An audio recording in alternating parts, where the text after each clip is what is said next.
Hello. Hello. Hello. Hello. Let's go! Hey, kids. Hey, Dad. War crimes will be prosecuted. Does the word mean anything to you? Yeah, I chose this profession, so therefore I earn beer. You want to go to the matinee? The feeling is definitely there. You don't know my name! It's a new morning in America. This is the old dude, Howard J. Reynolds. Step into my office. Not gonna be too many punks. Don't you stop worrying about the punk? Fuck you. That's my name. Yeah, let's go to the punk rock show. Introducing, for your listening pleasure,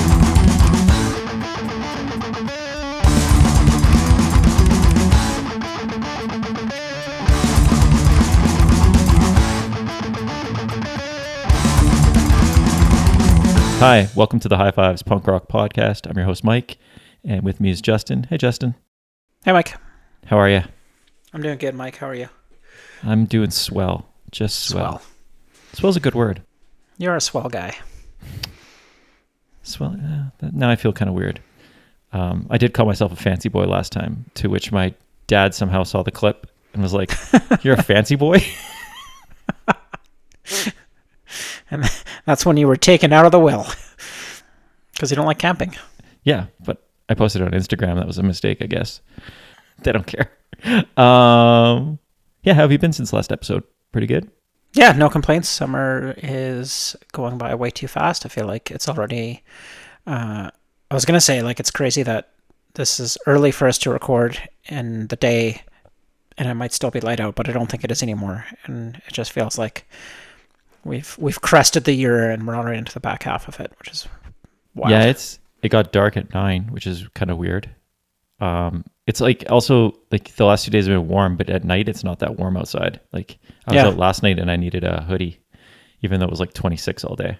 Yeah, and the fucking mosquitoes are so bad. Oh yeah, they're terrible. I guess having rain for like a month straight and then having hot days is probably not great. Yeah. Do you have any more plans for summer as it wraps up, or just golf away? Just try to spend as much of it as I can on the golf course and living the bourgeoisie lifestyle, hey? Yeah, that's right. Something like that. You know what I noticed? You haven't invited me for a campfire yet, and I believe you made some strong claims about having one before summer. I didn't say I'd do it before the episode. It's this is actually like great campfire weather because it gets dark early enough. It's weird having a campfire in the middle, like when it's still light out. Then you're just like a pyro, letting stuff on fire. Yeah. Yeah. Then you got a problem.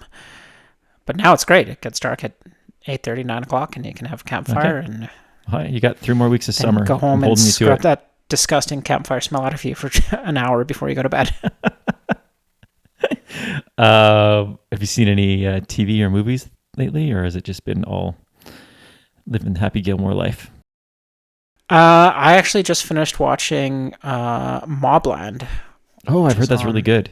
It was super good. I really liked it. It's great if you... I think you have to like kind of the pacing of British movies, but it was really well done. Like I watch a lot of British really TV, so I can see myself liking it. So I tried Paradise the other night on your recommendation, and I'm really liking it. So, and I can see why you were into the 80s songs from it. Yeah, I thought the music played it integrates itself really nicely into the show.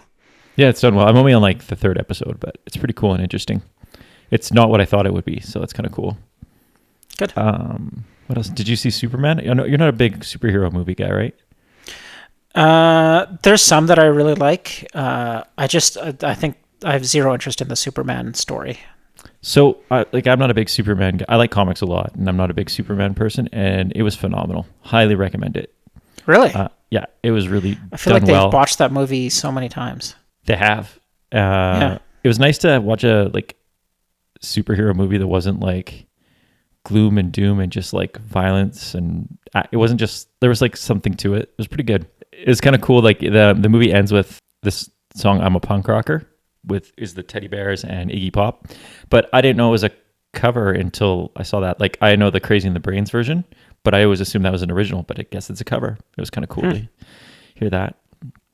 One other media thing that I was into was the Mark Maron stand-up. Have you heard that yet or seen it? I haven't heard it. I've heard so many good things about it, though. Oh, it's so good. So 100% worth watching. I'm not even the biggest Mark Maron fan. I mean, I like him, but he's kind of hit or miss for me because he's so grumpy, which is kind of weird. You think that would align well with you? I'm grumpy and I like grumpy people. That's my motto. Anyway, one of the best things is that he really takes a big shot at like bro comics like Theo Vaughn and like Joe Rogan and stuff like that. So anyway, it's really funny. And then he went on a bunch of interviews and backed it up even better. So it's kind of great. I think he lost his cool on Howie Mandel, which has just made me laugh. Worth watching for sure. That's about it. I don't know if anything else is going on. I don't have any end of summer plans either. I'm just waiting for that campfire. All right, we're gonna make it happen. Yeah, we'll put it on the gram. On the gram? No, I don't want other people there. No, Nate. not like once it's happened. Oh, okay. Yeah. Like I'm too old to have a party like that. Also, it'd be really embarrassing if no one showed up. Probably more so than if people actually showed up. Yeah, I might not show up. We don't know.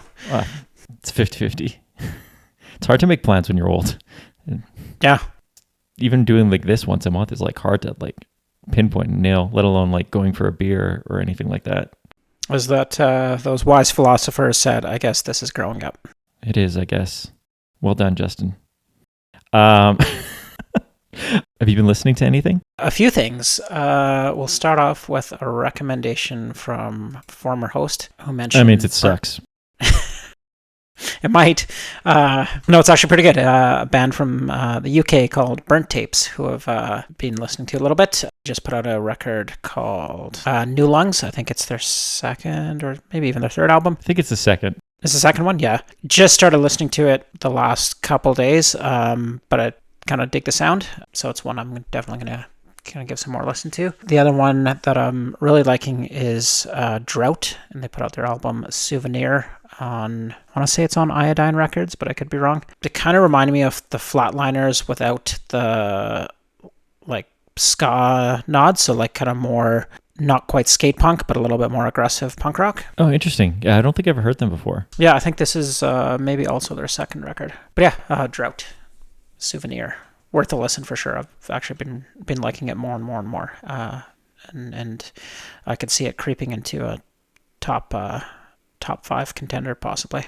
Wow. And then the last one came across on the chat and I decided to check it out. And it was the Lot Lizards with the album The Horrors of Adulting, which is a pretty funny title and probably pretty reflective of what we're all feeling. I like this band. I think they've got certainly I wouldn't say a unique sound, but just some like good, fun punk rock, like skate punkish sound. It's a great throwback to that sound. I thought it's a really fun album. And I think it's not a joke, but they also don't take themselves too seriously, which I think it's a weirdly hard thing to balance. And I think they do that really well. I think that's maybe the key when you get up. Like I'm assuming they're older. They're not like 19, 20. They're probably at least in their 30s. I think that's the key to like if you're gonna play this kind of music is like you can't take yourself too serious and you just have fun with it. But you don't have to make it a joke either. But like you can have fun and show it's like a good time. I guess it's like the equivalent of playing like beer league sports. Like the guys that are there to having a good time, it's fun, and then there's the guys that are like, I'm still gonna make it. So, yeah, for sure. Yeah, that's such a good analogy. You can always smell that on those bands that are like, yeah, I'm 40, but I feel like this is the album. This is the one I'm gonna make it with.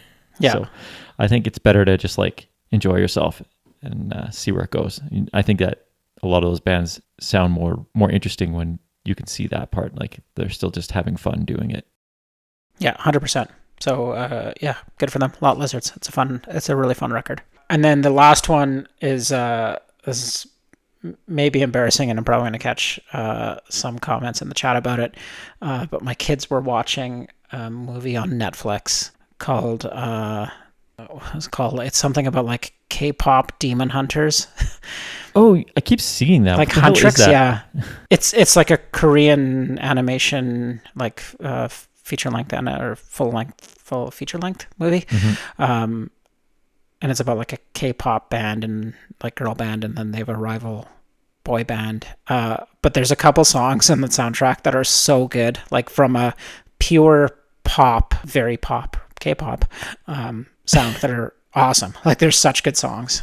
You know, I really don't know what K-pop sounds like. I was under the assumption that it sounded like Backstreet Boys and like Spice Girls kind of stuff, but I was told that I was very wrong in that regard. I don't know. It sounds like just pop music. Like, yeah, it could be anything. But it's cool because like the big single or whatever it is off the movie is not half, but parts of it are in Korean, and it's I think like getting like pretty big worldwide attention. Well, I think K-pop's like the biggest kind of music, yeah, it's huge. Probably like so. Yeah. Anyways, I have I do still have a weird soft spot for like well done pop music, and well done pop music's great. Like yeah, and this is one of them. So I realized it when I would wake up with the song in my head, and then leaned into it when I was listening to it in the car, even when the kids weren't in the car. And I'm like, okay, that's a good sign that it's good. Yeah, if you're still into it and they're not in there, it's not just a pity listen, or I'm just gonna keep my mouth shut and listen.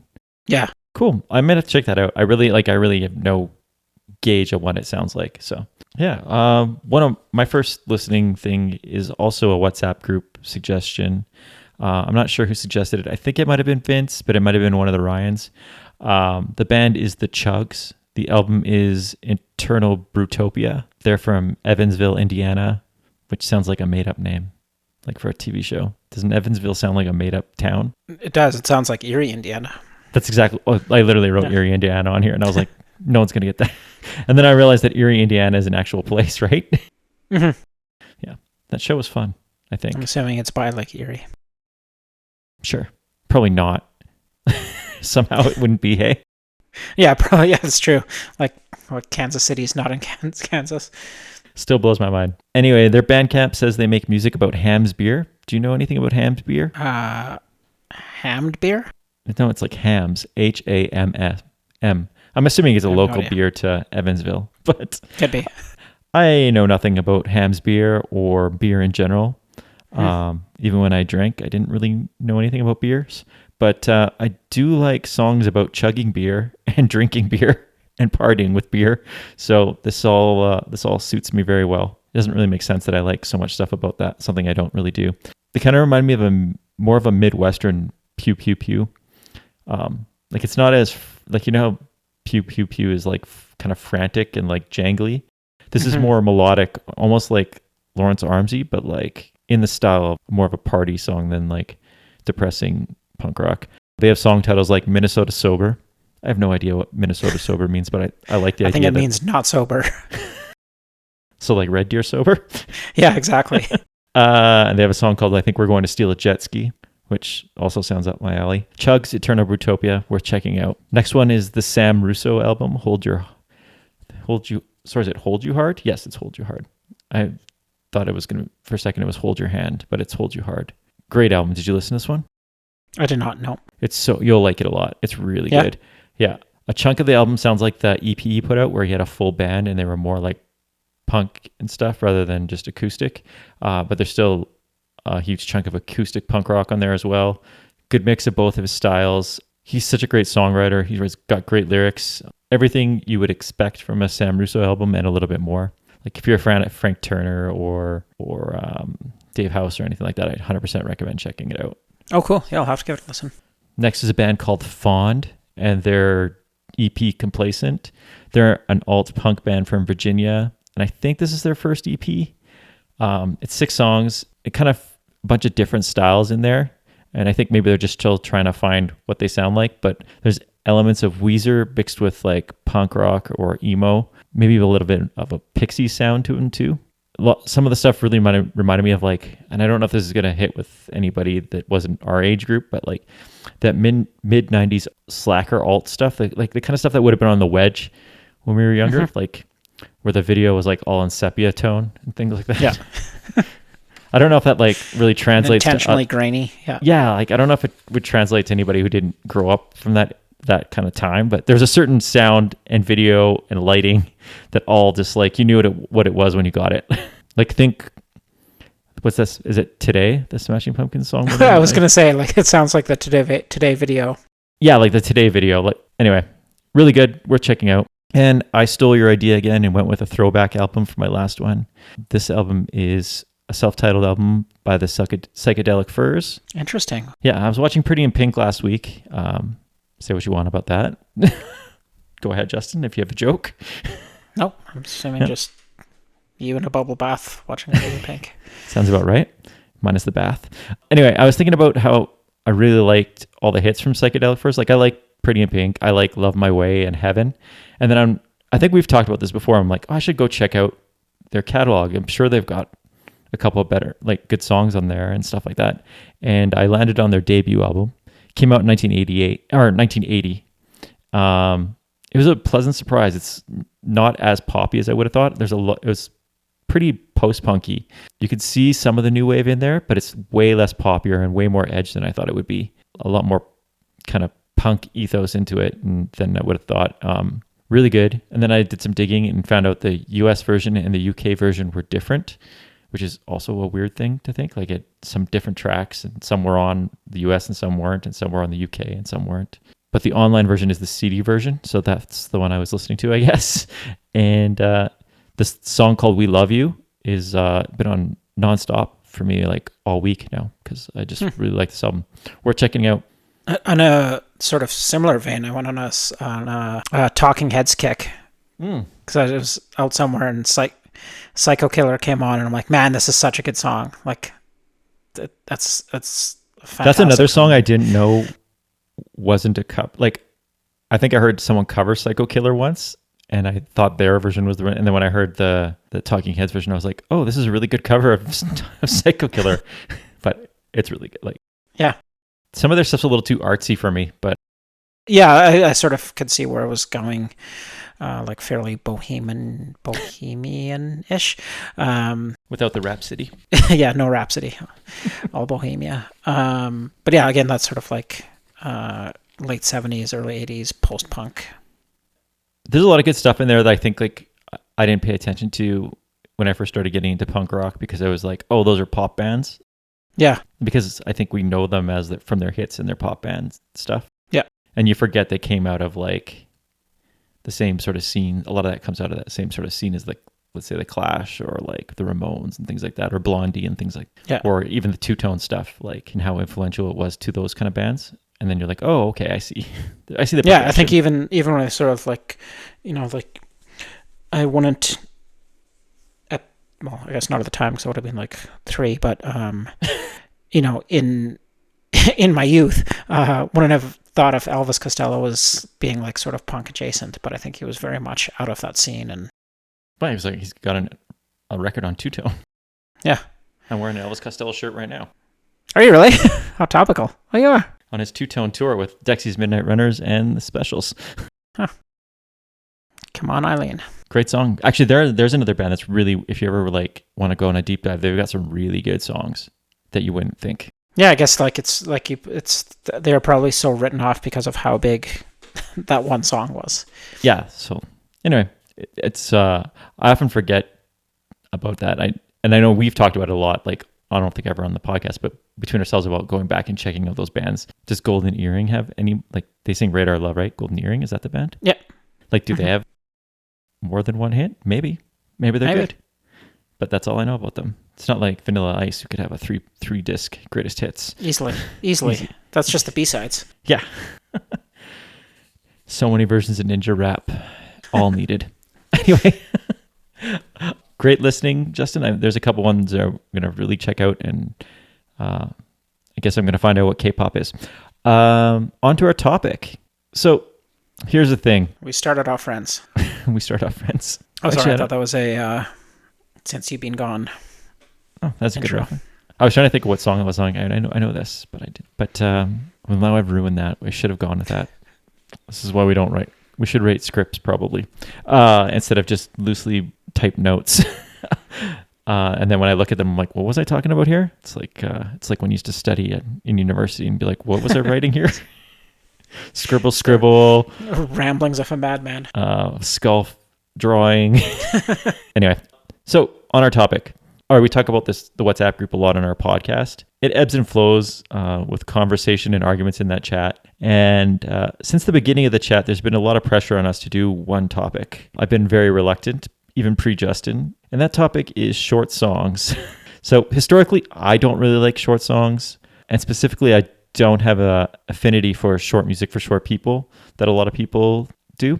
There's some great tracks on there for sure, but it's not like nothing more than a gimmick to me. And I don't know how Justin feels about short songs. Like, what's your sort of... Yeah, I'd always felt like a bit of a cop-out for a band to just be like, we don't know what else to add to this song, so we're just going to end it. So much like you, I also didn't like this topic, but thought it would be funny that we take it on after, especially how against it you were. So yeah. So WhatsApp group. This is Justin. Justin convinced me finally that we should do this. He said that I should stop being a jerk and just do the topic that you guys have been asking for.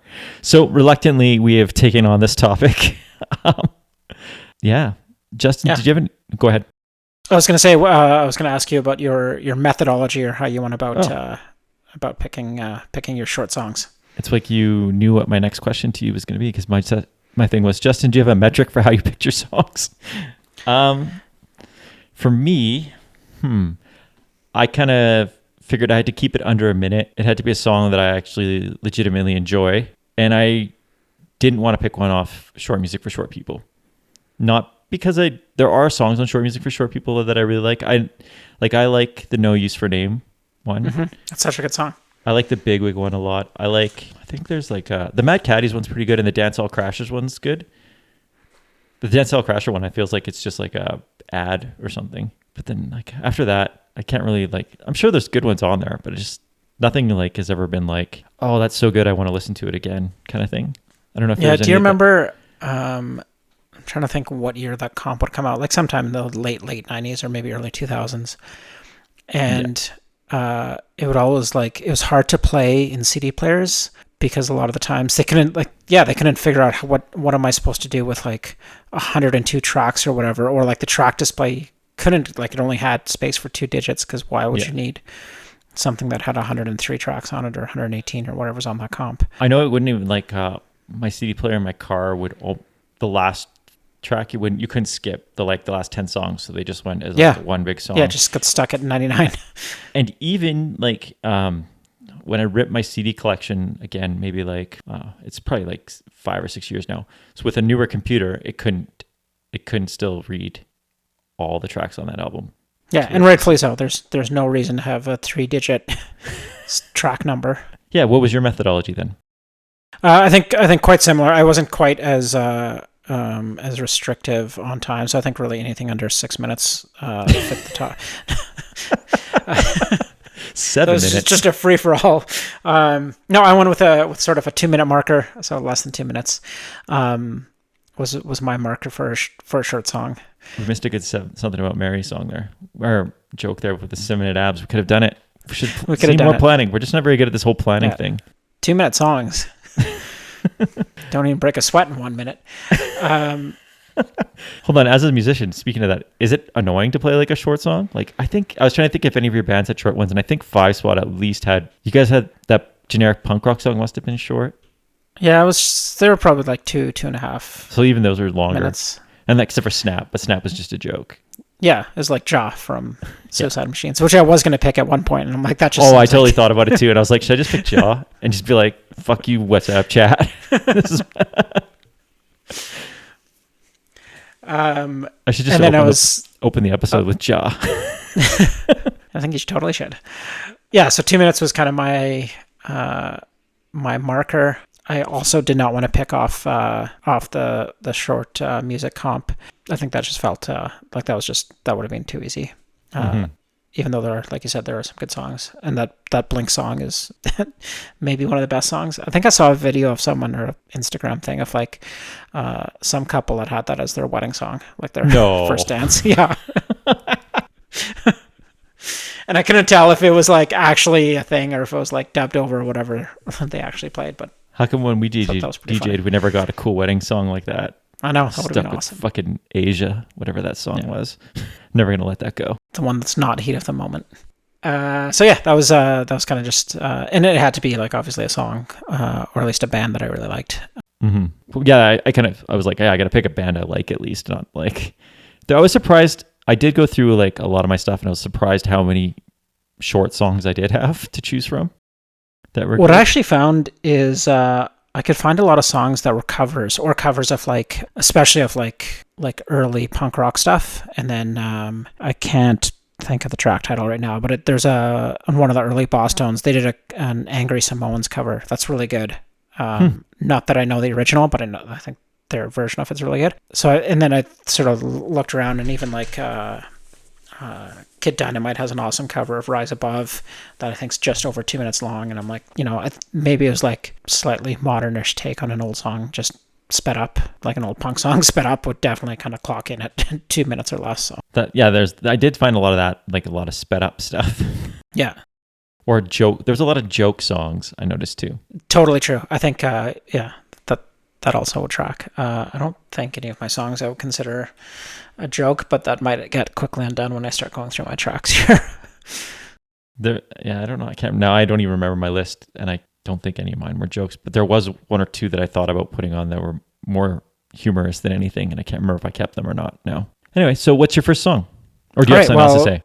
No, that was it. I was going to say, on that note, I'll jump into my first pick. And like we were saying, it's not about, jokes or funny things that have happened. It's fairly serious. And it takes us back to a time in the 90s when a woman cut off her husband's penis.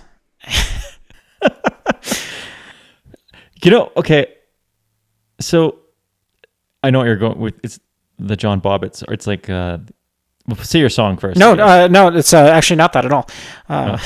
No, I'm just just talking about penises getting cut off. Bobbitt. Yeah, it was an epidemic in the 90s. It was happening left, right, and center. Mostly center. With that, I guess it'd still probably make the news, but it wouldn't make the news as much as it did then. Like it would probably be like, it'd probably be the cycle for like 2 days on Instagram, and then then it'd be like 4 or 5 copycats, and then it would just fizzle out. But I felt like that was like in the news cycle for a long time, and they milked it too. Like they both did things. It. Yeah. Well, he wasn't milking anything. It's hard-hitting news. That went on for like I'm surprised they haven't been on a reality show now. I guess they're too old now to be on a reality show. Regardless of what happened to Lorraine and John, Bobbitt became a song off Vancouver's very own SNFU from their 6th album. Vancouver, they're from Edmonton, aren't they? They're both? I don't know. I think it's from both, but I would say that they're mostly from Vancouver. Okay. I think Edmonton is the only one that, I guess the same way that, like, I don't know what I was going to say, something about Nickelback being from Hannah. But yeah, whatever it was. Yeah, I guess they are. I don't know. I don't know if SNFU is from, I always thought of them as Vancouver band. I feel like they're actually from Edmonton for a long time, and then later, like, they moved to Vancouver. Anyway, it doesn't matter. Yeah, maybe. Canada. From Canada. Small country. And from a band from Canada. This came out on Epitaph Records, which was always a pretty big deal in the punk world, and especially for a band from Canada. Yeah, it came out in 1996. The album is Fayulaba, which, much like SNFU, as an acronym, I think this one is for Fuck You Up Like a Bad Accident. You know what? I never knew that. Yeah. I always wonder what this meant. Fayulaba. Huh, cool. Learned something new. I can't remember if we talked about SNFU, but I definitely go through like kicks of like listening to SNFU a whole bunch, and then I kind of tire out of it. But I would love to have an SNFU shirt. Like I remember, like in the mid '90s, that was like such a hallmark shirt to have. Yeah, I'd like an SNFU shirt as well. Yeah, with like that kind of like squiggly the skull one. They always had that like kind of weird Muppety character guy. Oh, maybe that's what it was. There's one SNFU shirt I really like. I'm with you. I go through phases where I like really like them, then I'll listen to them a lot, and then I won't listen to them for a long time. Yeah, like Eric's Had a Bad Day is such a good song. It's great. This whole album's really good. Yeah. This one for sure. This one's got this one is a good album. I don't know what else to say. Bob, it's I think very typical of how this entire album is. It's like fast and very upbeat, and Mr. Cheapig is like just vocally all over the place in a weird way where he's got this like intensity, but it's not and almost like a cartoonish cartooniness to him. And maybe it's because he's just like so animated. And if you ever see them, we must have seen them live a whole bunch they of were times. fucking awesome live. Yeah, like so good. Like his energy was incredible, and I think it really comes through on songs like this. And I'm not sure if it's the live energy coming into the record or the record energy going into a live show, but either way, it's great and probably well suited to like a 2-minute song, because I don't want to hear about Bobbit for any longer than that. But 15-year-old me thought the song was pretty funny, so it's made its way into my first pick. I'm very lucky that we got to see them so many times. I guess like maybe took it for granted that we saw them so many times because they were always playing. Yeah, they played here a lot. One of the best shows I saw with them was actually up in Edmonton. They opened for Bad Religion, and I was like went up there with Nate, and I was probably like 15 or 16 at the time, and yeah, it was just such an awesome show. And I remember them being like particularly good, even on a bigger stage. Mm-hmm. Yeah, I think one of the best times I saw them was at Snow Jam, and that was a pretty big stage too. Yeah. They were awesome. Great pick, Justin. My first pick is also a punk group that's kind of legendary. The band is NOFX. The album is So Long and Thanks for All the Shoes, and the song is Murder the Government. Clocking in at a solid 46 seconds. It's got lyrics that really hit home these days, and probably back then, but I guess even more so now. We all like to murder the government, whether it's our provincial government or certain governments in the South. I'm probably going to get arrested now and not be able to travel anymore. But for a short song, this one always really stood out to me. It never felt short because it was so catchy. Like just the way it opens, it doesn't feel like it's a short song because they don't get to it right away. They sort of do that like slow. 75% of the songs will lead up. Yeah. Also learned today that there's 2 versions of this. Did you know there's 2 versions? I did, because I first heard this on the EP that it was on. Okay. So the CD version and the tape and LP version are different apparently, but maybe on that EP there's a different version of it then. It's just really the intro is a little bit different. The intro on one of them's kind of like got more of like a upstroke kind of ska feel to the beginning of it, and then it changes. Yeah, I think that's the I'm saying it's an EP. Maybe it was an LP. It was like a almost like a B-sides, but that record came out before the CD came out. Oh, interesting. Yeah. This is also my favorite NoFX album. This is something we argue about in the WhatsApp chat as well. It is a good album. Like, it's really good. I think it's like the mix of them hitting their stride as like good songwriters. Yeah, for sure. Still being like funny, but also like being more serious too. I think like this song is a great example of that. It's like 46 seconds, but it's like a well-structured song. The lyrics, funny, are serious and done well. Like there's enough like to keep you interested. But I mean, like you wouldn't want more than 46 seconds of Murder the Government. But it was just perfect, and it fit the album well. It didn't feel like a throw-in to the album, or like we need to just put one more song on this. So here's this quirky, funny song. I also love the ending of the song because they did that Me First and the Gimme Gimmes thing where they sort of yell and pat themselves on the back as they finish the song. It's always been like, I love that. It's such a good nod to the Gimmes. Awesome. Well, we'll be back in less than 3 minutes after our first picks. Yeah, this episode's going to have a lot of us talking and not a lot of music. It's very true. I went with our first picks for short songs off the 1996 album Fayulaba. It is SNFU with Bobbit. NoFX, Murder the Government, off So Long and Thanks for All the Shoes.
that. I wanna see the Constitution burn. Wanna watch the White House overturn. Wanna witness some blue blood bleed red. Wanna turn and lead to KKK. Wanna pull and shoot the NRA. Yeah, yeah, yeah. Murder the government. Murder the government. Murder the government and men. Murder the government. Murder the government. Murder the government and men. Murder the government.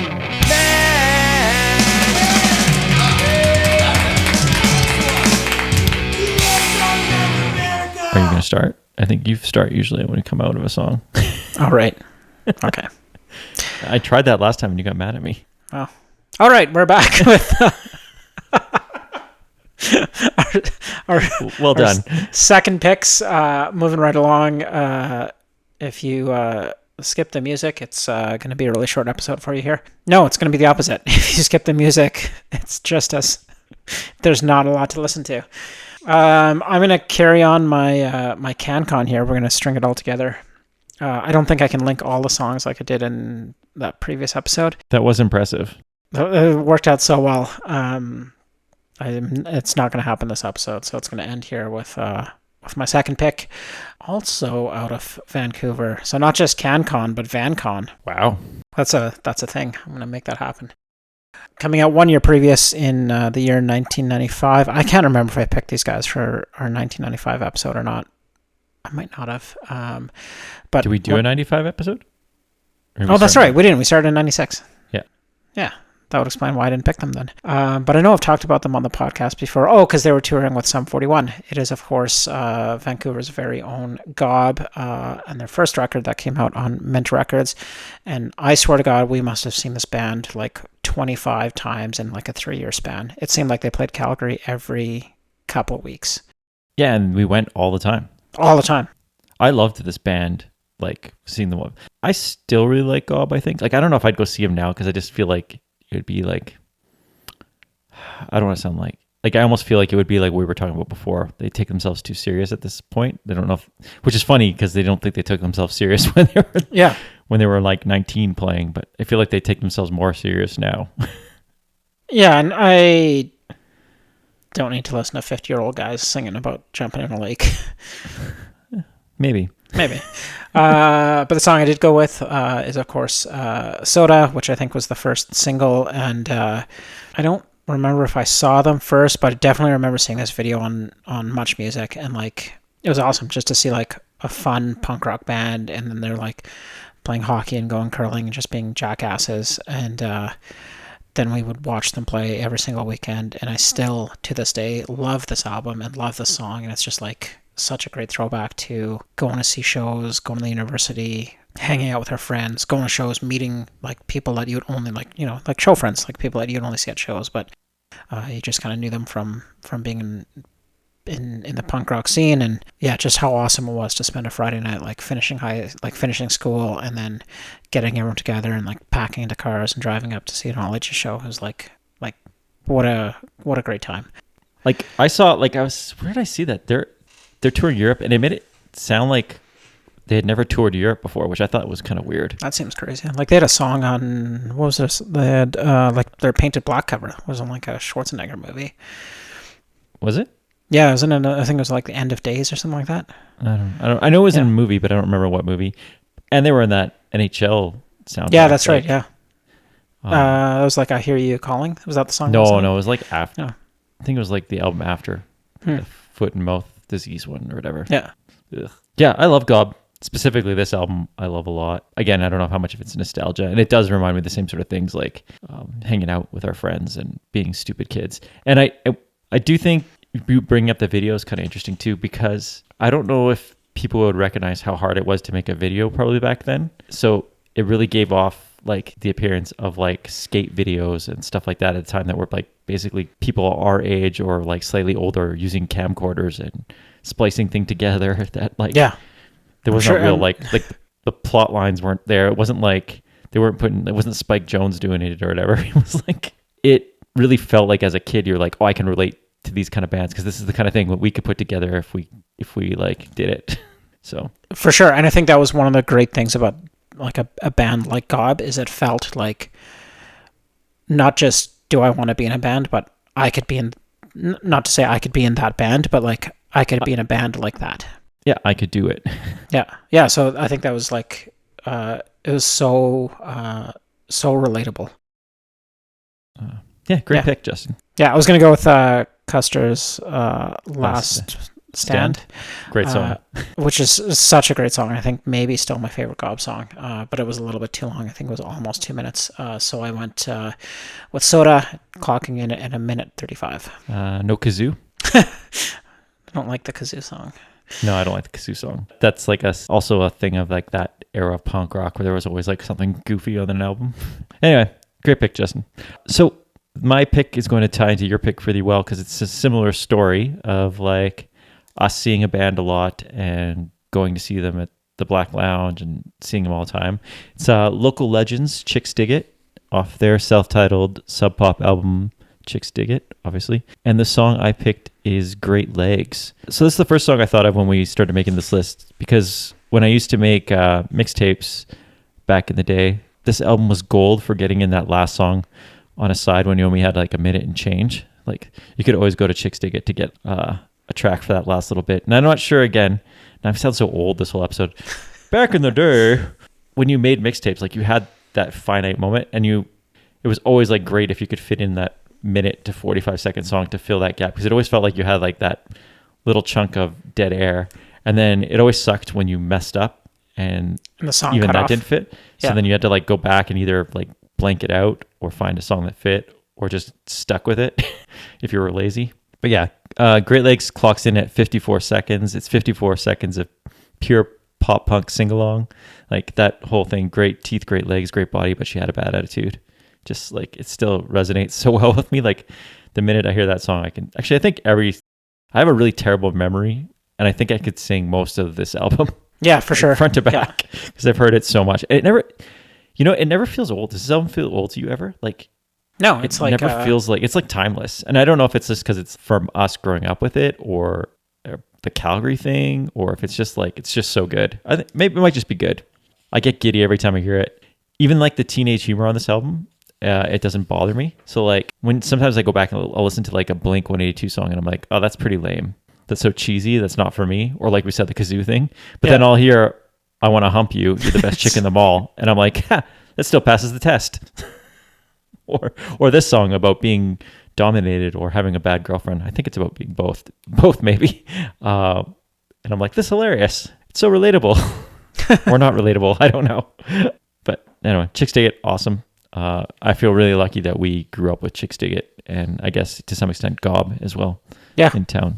Like considering we're from a slightly isolated place, that we got to see some great bands, and I guess SNFU would be another one. That's all I really have to say about that. I don't know if you have anything to say about Chixdiggit or No, I love it. It's a great pick. I was looking at the Chixdiggit catalog too, and maybe it is sort of like the Gob thing. I think just about every song they wrote a couple minutes long. Well, Gob later on that Red album, they got more creative and stuff. Like they actually started writing proper songs. Yeah. And I think, Chixdiggit did as well, but certainly their first few albums were like lots of short songs. Yeah, and great songs. But I guess songs. That's what happens when you start your band as a t-shirt and then work it in as band. Then it becomes long sleeves. Yeah. So it lengthens. Well done. Not really. No. That's the joke of the podcast. All right. Podcast's not over. But our second picks are. All right. Second picks off the 1995 album Too Late, No Friends is Gob with the song Soda. Chixdiggit off Chixdiggit, and the song is Great Legs.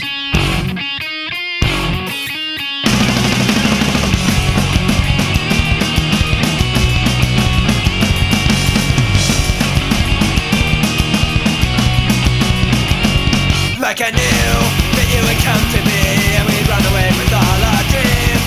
Don't you think that I'd prepare a bit to try to make it all complete? To run away, it's not the kind of thing that I do in a normal day, but it's so cool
my place. Put me in my place. Put me in my place. Put me in my place.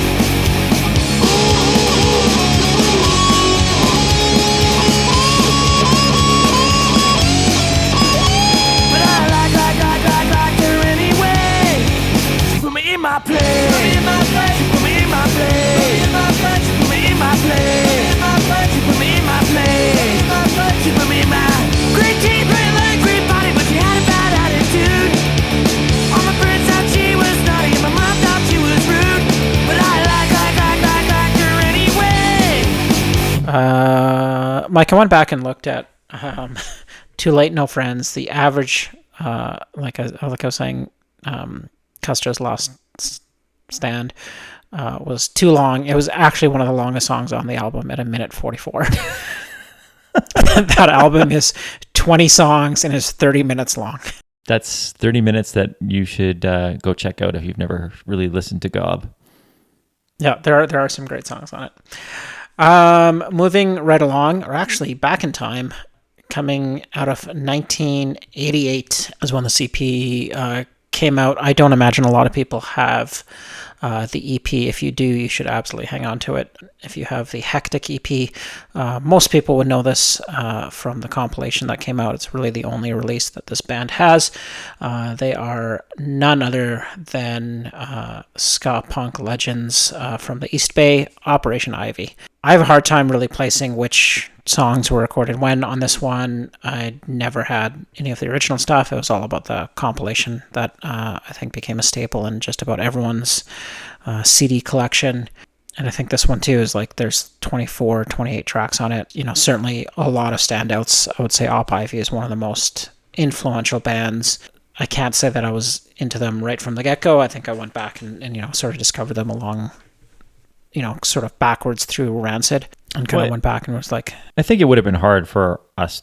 You wouldn't have known about Op Ivy without knowing about Rancid. I think we're not old enough to like. So like, I never heard Op Ivy until like after people were like, oh, the guys in Rancid were in a band before. Yeah, and I think it's cool that for how big Rancid got and successful they've been, they still maintain that connection. And even like seeing those like video clips that sort of surfaced in the last, you know, over the last few years of like, what's his name, Jesse Michaels, like singing like Op Ivy songs with Tim and Matt and stuff like that is so awesome. Like I think that's like the everyone's white whales. Everyone wants to see that happen once, because I feel like there's probably a large chunk of people that are like, oh yeah, I saw Op Ivy, but there's probably only like a few thousand in the world that ever saw Op Ivy, if that. Yeah. Well, they did play. What was it for? Was it like an epitaph? No, they played ones. They played. I don't think they even played. It was a benefit thing. Yeah, it was a benefit. Honestly, it looked like a house party. Like it was a benefit thing, but did they? No. And it was just Tim and him though. It wasn't. It was Tim and Jesse. I don't think Matt was. Oh, okay. Maybe. I don't quote me on it, but yeah. And they do have a song, like a new song together with a new band. I don't know whatever happened, if anything ever came about their new band. They had the Hellcat like maybe 3 years ago. Jesse and Tim recorded a song together, but I don't know if it. Oh, really? Okay. There's supposed to be an album. I don't know whatever happened with that. Sorry. Yeah. We kind of. That's okay. It went on a tangent there. I just what I loved about this album was like how much energy was in it. No pun intended. Like it was just not frantic, but it felt like just raw, and a mix of like it was punk rock in the way of like, yeah, just the I guess like recklessness of it, like the how quick it was, how hard hitting they wanted it to be, how political it was. They had it like every song had a message. You could really like, you can listen to it and feel like you're in a pit in a like shitty fucking West Coast bar somewhere, with, you know, surrounded by leather and spikes and mohawks, and sort of know like you're with your people. Like it's got. I've known you for a long time. I've never seen you with leather or spikes. I had spikes. Sure. Okay. I was getting in people's faces, remember? Those were devil horns you were getting in people's faces with. Getting us banned from Chinook. And kicked out of the mall. Yeah, there's just something about I think particularly about this album and Op Ivy sound that like to me transports me to like that time and era, and place of punk rock. I think it's a really good point, Justin. Like, it's not a great recording, but it's a perfect recording for what they were.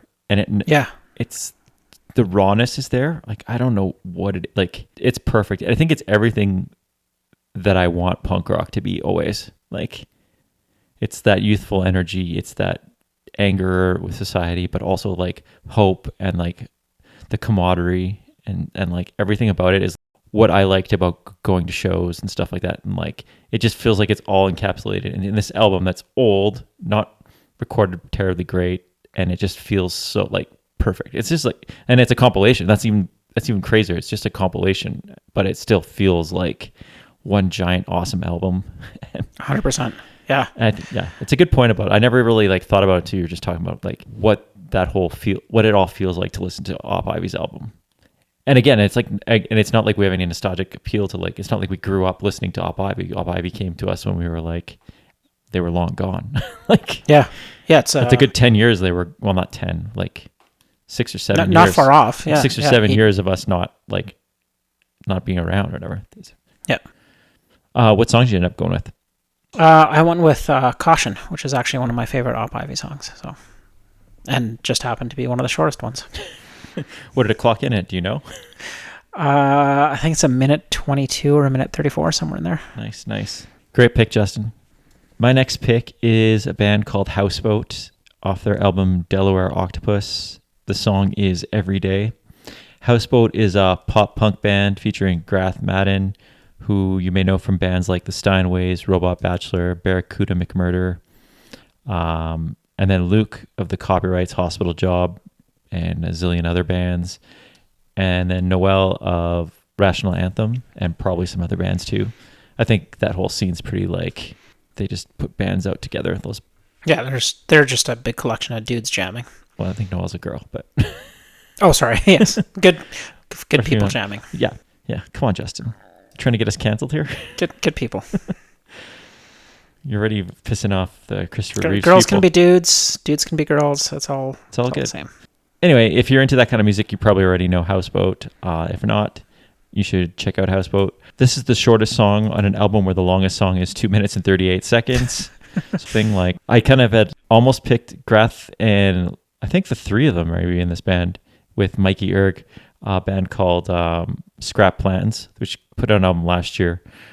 And I think they were just on tour in Belgium all at the same time and recorded an album really quickly. There was a bunch of short songs in there I almost picked, but for some reason I just kept coming back to this Houseboat song because it's just the way the shouting at the beginning goes off and then bam, the pop punk kicks in. It just, I don't know, it just felt perfect for this thing. One of the funny things is like, I searched them to see what band members everyone was in today on Google. And the first thing, like, have you seen how Google now does the AI breakdown if you search something?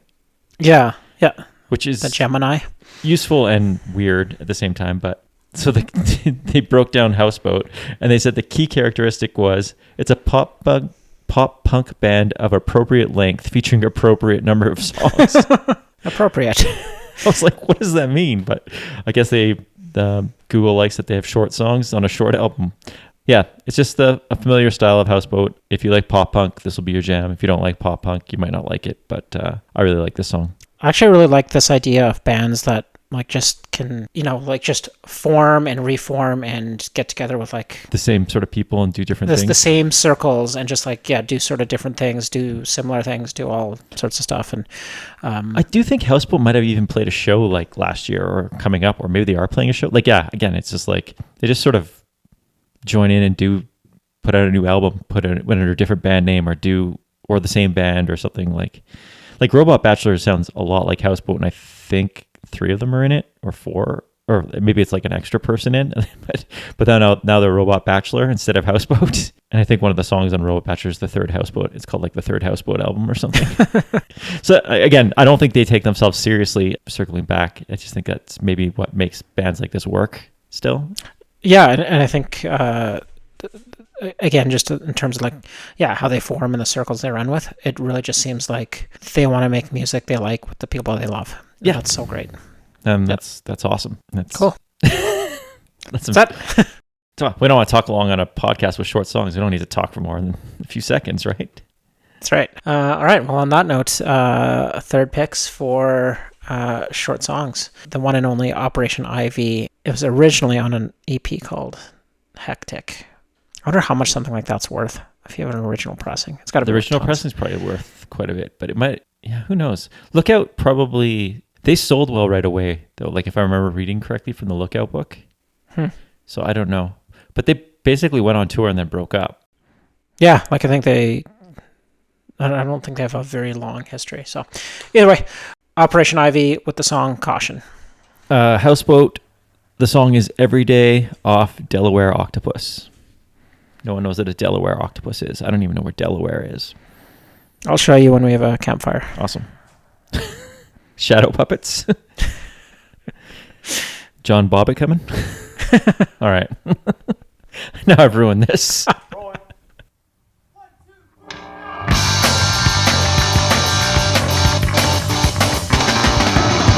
is a word that I can't understand. Caution is a word that I can't understand. C-A-U-T-I-O-N. It's a word I could not understand. Walk the dog through a short lead. Turn around, start talking to me. Stainless steel, painted glass, can't pause like I'm in a mind and back. No need, no food, no sleep. Keep for day or horror awake. Alright. Caution is a word that I can't understand. Caution is a word that I can't understand. C-A-U-T-I-O-N. It's a word I could not understand. Walk the dog through a short lead. Turn around, start talking to me. Stainless steel, painted glass, give me pulse like I'm in a mind map. No leave, no food, no sleep. Keep for day or horror awake. Caution is a word that I can't understand. Caution is a word that I can't understand. I didn't get it then. I think I got it now. Caution, my friend, don't step in the water till you know you can swim. Caution is a word that I can't understand. Caution is a word that I can't understand. Caution, can't understand. Yeah, caution, can't understand. Every day I wake up crying like a dumb little bitch. What the fuck did I do? What the fuck have you done? And I know we tried a million times and it doesn't work, but girl, I'm still down for a million and one. Oh, I'm still holding out for better days. Oh, I don't wanna throw it all away. All right, another quick set of songs there, and rolling on to picks number 4 for short songs here on episode 114. I think this is certainly not the first and maybe the third or fourth time I've picked this band, which I guess says how much I like them, or certainly how much I like them in this era. I've also realized that all of my picks so far have really come from a small window of time in my life, and maybe when I was between the ages of, 14 and 16, maybe when my attention span was the shortest and liked short songs the most, who knows. But out of all the songs that this band has put out, this is actually maybe my favorite. I can't even say maybe my favorite. This is my favorite song that they put out. So I was really happy to get it into this episode. It does creep over my soft cap on length. It's 2 minutes and 5 seconds long. But there's like a sound clip at the beginning, so I feel that eats into it a little bit. You take that out, it'd be under 2 minutes. This was written, or recorded, I should say, in 1996 when Riddance recorded Comprehensive Guide to Modern Rebellion, but wasn't put onto that album, and I'm not sure why. Instead, it showed up on, I think, like one of the compilations or their like B-sides album, and shows up on their Farewell album, which turned out to not be their Farewell album, because they actually released a really good one, well, I don't know, 10 years after that. But the first time I heard this song, I am certain it was on an EP, like a 7-inch. I know it's on a 7-inch because you gave it to me. It was your 7-inch. Yeah, okay. So it's on the Ignite. Yeah. It's on the Ignite split. That's right. It's on the Ignite split. I was trying to think of what it's on. So. Yeah. Well, I want it back now. Nope. Finders keepers. I want it back, and I want my hat back. Not the one with the furry thing on top. I want the red one. All right. I wonder how long that song is. Either way, 21 Guns is the name of the song. I love the song. It's my favorite Riddance song. And because I remember ripping it. I'm assuming ripping it to cassette. I don't know what you call that, from a 7-inch. Yeah, I guess that's the version. Dubbing it. Dubbing it. It's dubbing it. Yeah. When I dubbed it to a cassette that I could actually listen to in my car, when I first put it on the record player, I must have had the speed wrong. I had it on like 33 when it was a 45. So the first 2 seconds of my tape version, the sound clip was sped up.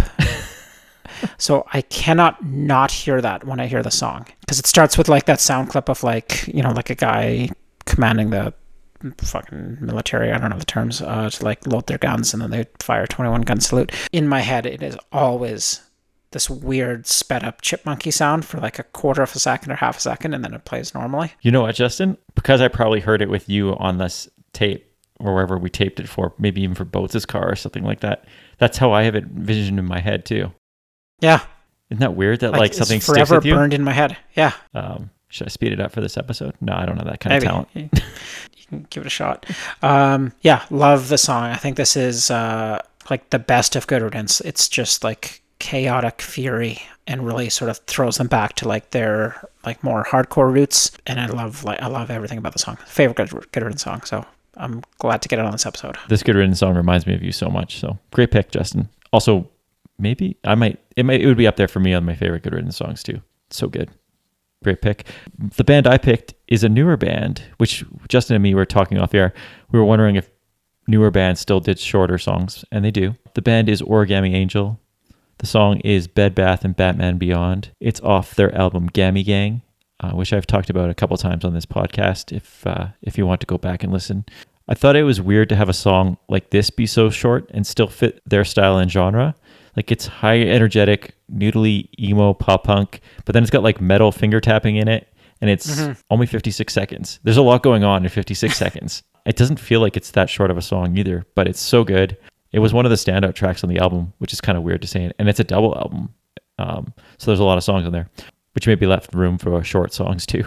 Great album. I love the chaos of this song and basically the band. Also love the title. I guess I'm a nerd when bands use puns and funny things like this. Yeah. So, like, you can't not listen to a song called that. The thing that shocks me most is that I was surprised that it was that short of a song when I was looking. It's like, oh, it's only 56 seconds or whatever. Yeah, 56. That's a pretty short song to stand out that much. Yeah, and like you said, especially with so much going on in it. Yeah, if you like Origami Angel, definitely worth checking out Gammy Gang. I think that's their best work, personally. But I don't know what it is about the name Gammy Gang, just like, it sounds so gross. I don't know what it is. It's like one of those things. Is it Gammy? Maybe is it because of Gammy from Arrested Development? I don't know. No, I don't think it's that. I think it's just something about it rubs me the wrong way. But I do like Origami Angel, particularly for their great puns. Yeah, they really are great at the titles of songs and stuff like that. I was reading somewhere about them a while back, and the reviews were like, I can't tell if this band's making fun of this music or they actually like playing this kind of music. Yeah, it sort of feels like a fine line. Yeah, I'm like, it is kind of a fine line, but it's really good. They seem to have gotten really big too. I think it's gone beyond them just being a 2-person show. Yeah, I think they got a pretty like decent following. Yeah, through that sort of, is it emo revival? I don't know. It's emo revival. Yeah, awesome. All Great pick, Mike. Fourth picks for short songs off the Ignite split that came out in, I don't know, 97 or something like that. I went with Good Riddance, and the song is 21 Guns. Origami Angel, Bed Bath, and Batman Beyond off Gammy Gang.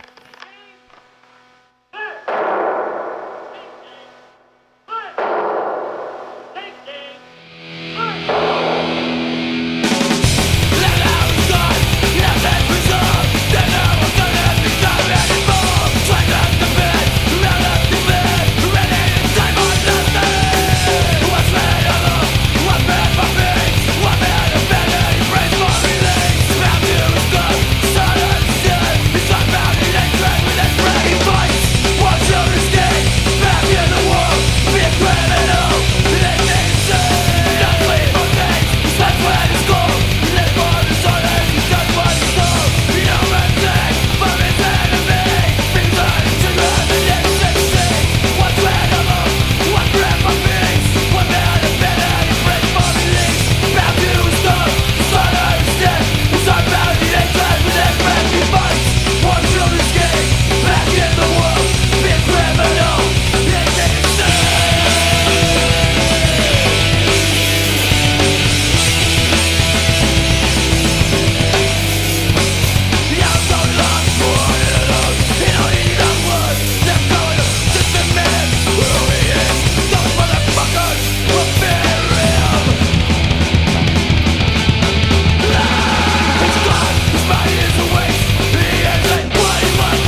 something kind of special in the way you fall asleep next to me when we go to bed at 5 a.m. After we watch a couple episodes of all your favorite TV shows, I'm starting to like them because they give a little insight to the things you find amusing, and I want to know everything that I can about you. So I can write a book and make it all about you. You can have your own biography.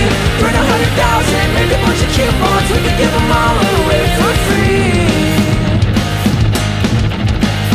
Give them all away for free. Give them all away for free.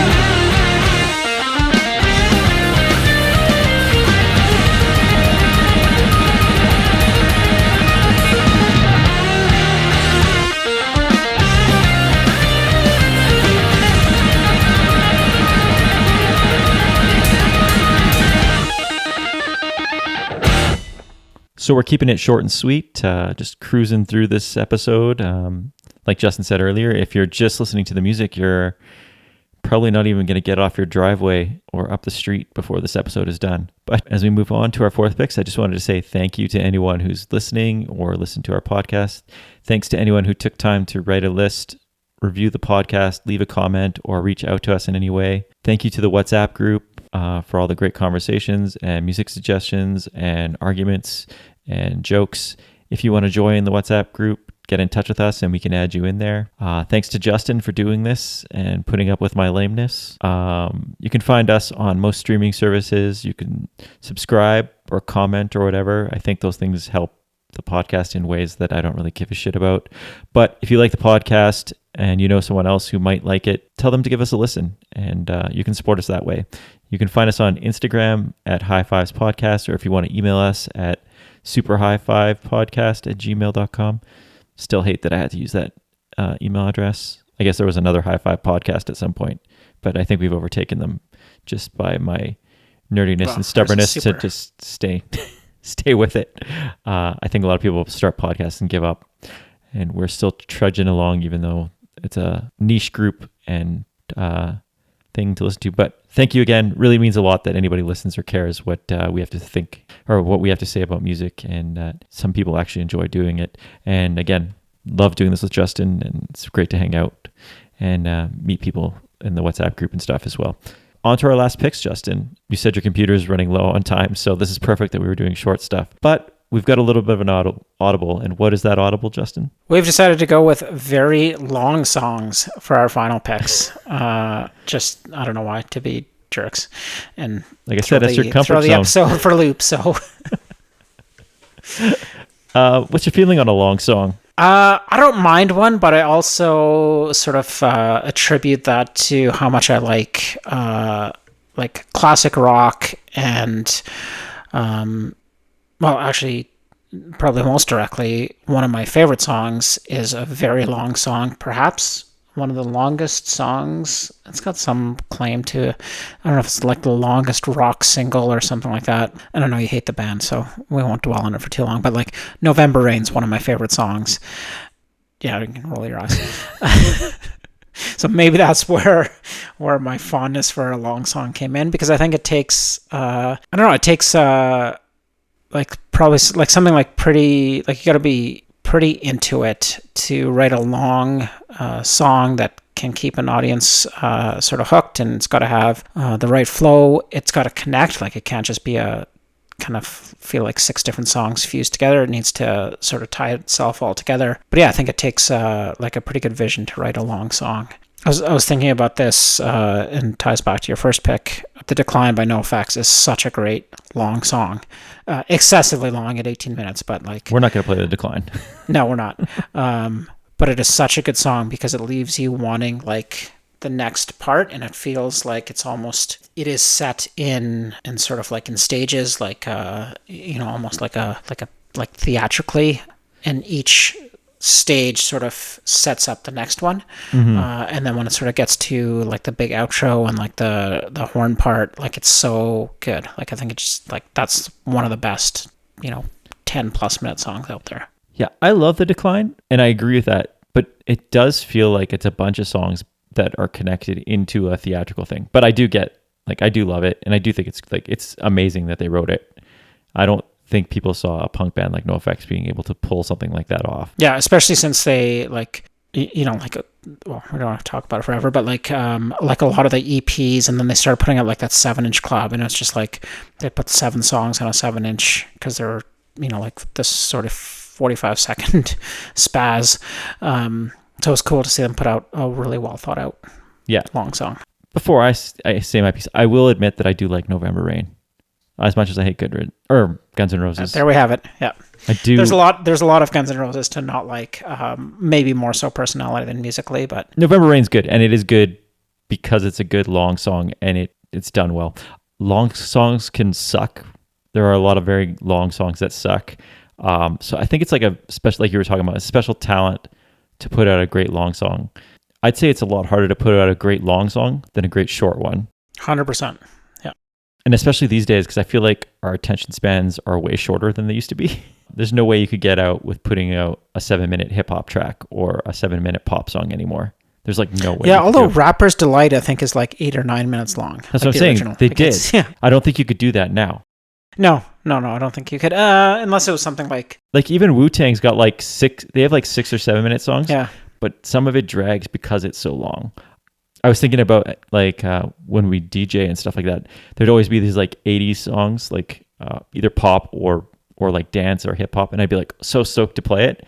And then I put it in, I'd be like, oh fuck, it's like 4 minutes, and I'm like, we're still going. There's still like another 2 minutes to the song. I don't even know how to fade out of this because like we haven't got to the part that everybody likes. Like, I was trying to think of an example, but it happened to me a lot doing weddings when I first started DJing, not realizing that you just have to take the snippet you like out of it. But yeah, there's some great ones. There's some great classic rock long songs too, and some people can pull it off. Not everybody can. So why don't you tell me what you picked? Yeah, absolutely. It's a band I've talked about as well on the podcast a lot. Not everyone's cup of tea, but I like them a lot. Oddly enough, this is not even the longest song on this album, nor is it the second longest. It is the third longest song on the second full-length album from Coheed and Cambria. And I'm a big Coheed fan. I don't know how they kind of came out of the punk rock world. I know like they're definitely like a metal and rock band, prog rocky and all that kind of stuff, with like a pretty good like roots in punk rock, I guess. I think they just kind of hit at the same time as a lot of those bands from that area, and they were probably, if I'm guessing, and this is all hypothetical, but I'm guessing it's much like here at that time. Scenes like that had to work together, where like there wasn't as many maybe or something, and I feel like they got lumped in with, let's say, like My Chemical Romance and things like that, even though for sure they don't really sound the same, but they got into that world. Like they didn't really fit. They don't know if they really fit with metal people. They probably fit more like with style wise in the punk rock world. Like it's even like My Chemical Romance doesn't really fit in with punks, but I guess you sort of get like that's the best niche for them. True, yeah. Actually, and those two bands sound nothing alike, but they are both similar in two ways. One is they're like weirdly Hallmark emo bands, but both like very theatrical. Yeah, very theatrical, I would say. Like, yeah, it's an interesting point that they get lumped in with punk bands, because like in my head they're punk bands, but they're not really punk bands, I guess. Like, yeah, but they're not really metal bands. They're not really. I guess Coheed's like a prog band, I would say, at best. But and certainly went more and more into the prog as they sort of released more and more albums. But even from the get go, like they were always a concept band. Everything's based in comic books and storylines, and I've tried to follow a storyline and lost total interest in it. But the song that I went with is even the song title is long. It's In Keeping Secrets of Silent Earth: 3. I fucking hate their song titles. I hate their song titles especially when I was younger and making like mixtapes and stuff, and I'd be like, I can't write this on a fucking thing. Yeah, they've it's not this album, maybe it's the one after. They have 3 songs that are several minutes long that are actually just empty tracks. There's no sound to them. Fucking prog rockers. Yeah, it's so unnecessary. But the song is absolutely necessary. Again, I think if when you have a long song, it needs to almost have that theatrical feel, it needs to have movements to it, and this one has constant callbacks to the melody that carries throughout the whole song, from the sort of really haunting piano-ish intro that becomes really like this like big movement towards the end of the song that just kind of builds and builds and builds. This song is 8.5 minutes long or something like that. It doesn't really feel like it. It certainly feels like a long song, but doesn't feel like it drags at any point. I think it just does a good job of like building and then dialing off and then building again, and then just kind of gives this like really triumphant end to it. Nice, great pick, Justin. They definitely write a lot of long songs, but they, like you said, they don't really drag, so which is kind of interesting. They don't ever feel like they're that long of a song. The band I picked is called Arm's Length. Off their 2025 album, There's a Whole Wide World Out There. Have we talked about this album at all? No, I don't think we have. So I originally was going to pick it for our halfway through the year thing, but I 100% assumed Nate was going to pick it, and then he never showed up. So we never talked about it, I guess. It's a fantastic album. Have you listened to it or no? I don't think I have. No, I don't think I've come across it. You'd really like this album. Arm's Length are from Ontario. This is their second full-length album. I think it's on Pure Noise. I want to say it's Pure Noise, but I didn't check that out. The album itself is fantastic, flows so well. It deals with personal struggles like mental health, and everything about this album feels like a giant window into the writer's like mind. Much like, maybe not stylistic-wise, but like how Spanish love songs write stuff. Like you can just, the lyrics really hit well with how the music's put together. Like it just, everything just flows so well. It feels cinematic and explosive in a way that I feel like emo bands, certain emo bands can do this thing where it feels so impactful and stuff like that. And this album is filled with that, and none more than the closing track, which is Morning Person. It's a slow burning track. It drags you in and tosses you around a little bit emotionally. It's a great way to end an album.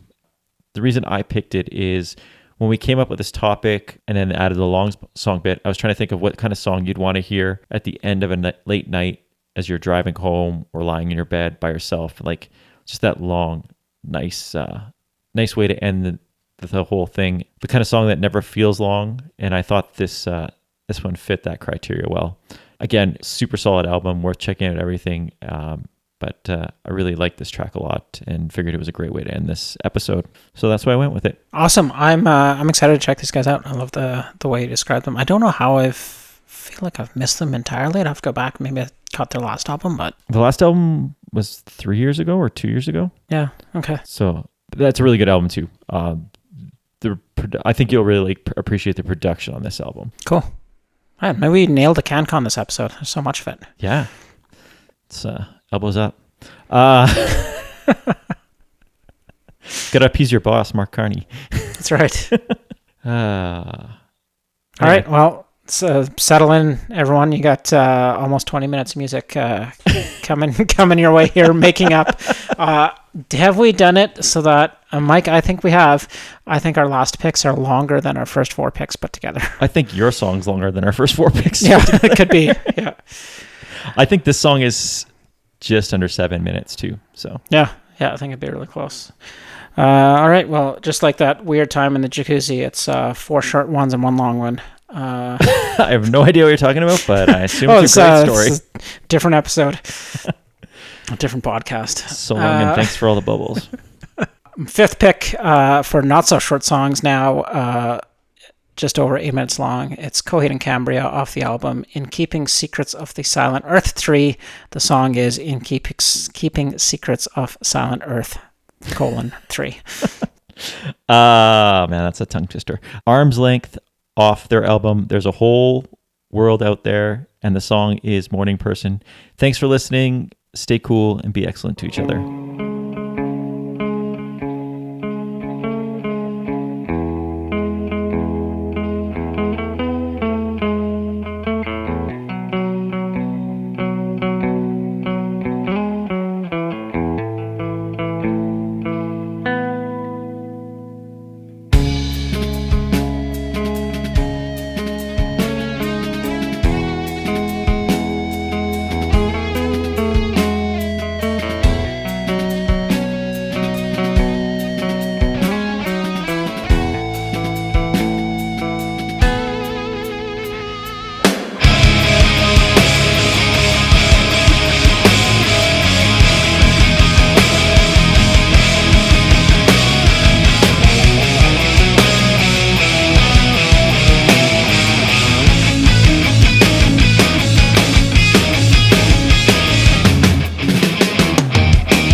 nation sits across the evening, the victim to our father's lost war. The restless children sit and mourn the graves of those they've never seen before. Will they be buried here among the dead, in the silent secret?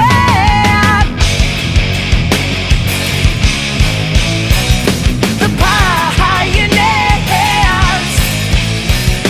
in dealing with it, they march for dawn, of real and worthy. The truth be told, the child was born. Man, your own cover. Man, your battle stations will have you dead pretty soon. And now, today, went from my brother's blood for shedding your. Man, your battle stations will have you home pretty soon. And now, awake through motion, with curious to curtain your first move. Oh, for arm's length they'll break protocol. Jealous envy for the youngest one. To be the hero is all I'll ask. Can I be buried here among the dead, with room to honor me here in the end? You'll be better off too soon. You'll be better off when you get home. The pioneers, in dealing with it, they'll march for dawn, for will and worthy. The truth be told, the child was born.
You'll wake to the morning birds. They're making me anxious, chirping me.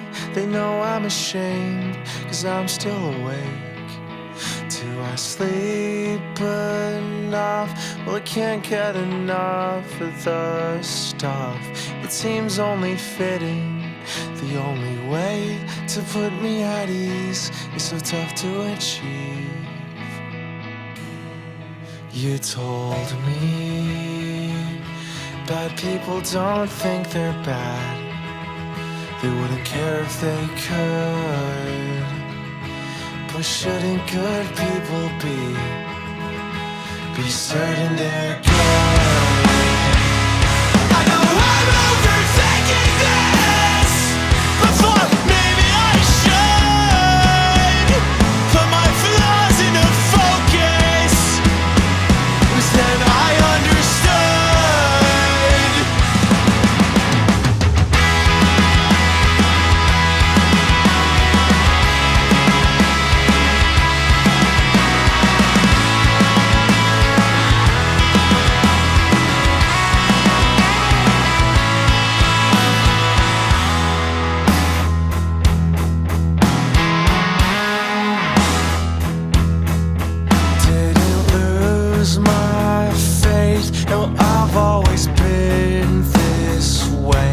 This proof that I'm living, that I exist, but don't believe in myself to play devil's advocate. But you wish I was naive, so I could take you seriously. When you're constantly talking sweet, I don't trust the word, but I don't even care, 'cause none of them hurt. You told me bad people don't think they're bad. They wouldn't care if they could. But shouldn't good people be certain they're good? I know I'm overthinking this, but fuck, maybe I should. You are lost in translation. You are misunderstood.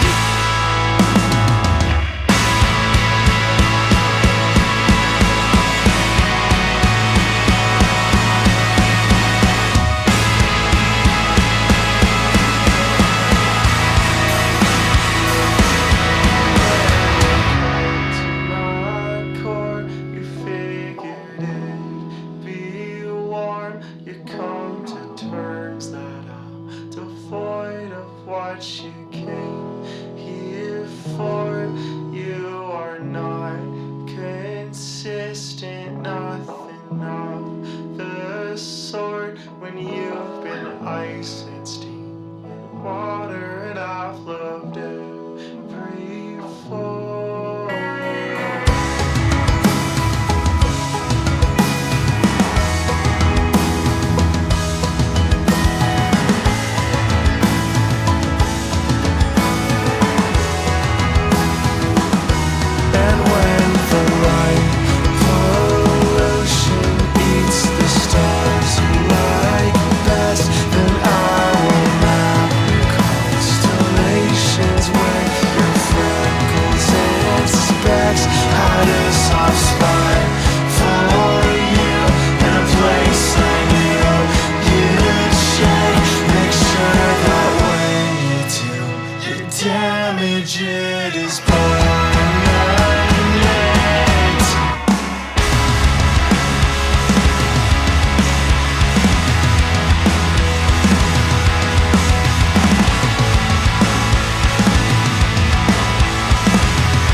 Ja.